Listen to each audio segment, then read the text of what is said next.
Ukraine और Belarus के border पर यह मंच तैयार हुआ है। 1.5 घंटे बाद दोनों में बातचीत होगी। यूक्रेन के राष्ट्रपति और रूस के राष्ट्रपति दोपहर 2:30 बजे होगी दोनों में बातचीत। रूस यूक्रेन वार्ता के लिए मंच तैयार हो चुका है।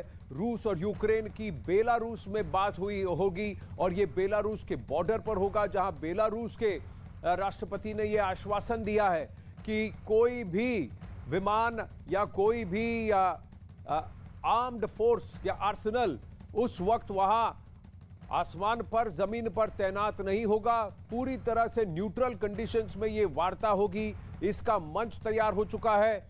रूस ने बार बार यूक्रेन से कहा था कि वो बातचीत के लिए तैयार है, पर यूक्रेन पहले बेलारूस में बातचीत करने से कतरा रहा था। लेकिन कल शाम को यह अपडेट आया कि यूक्रेन के राष्ट्रपति ने भी हामी भर दी है और कहा है कि वो बेलारूस और यूक्रेन के बॉर्डर पर रूस के राष्ट्रपति व्लादिमीर पुतिन से वार्ता करने को तैयार हैं। ये वार्ता अब से 1.5 घंटे में शुरू होगी। क्या इस वार्ता का निष्कर्ष शांति होगी? क्या इस वार्ता का निष्कर्ष इस बात का आश्वासन होगा कि यूक्रेन नेटो में शामिल नहीं होगा? क्या इसके लिए क्या वो एक एग्रीमेंट करेगा? क्योंकि रूस की एक ही मांग रही है कि यूक्रेन नेटो का हिस्सा ना हो।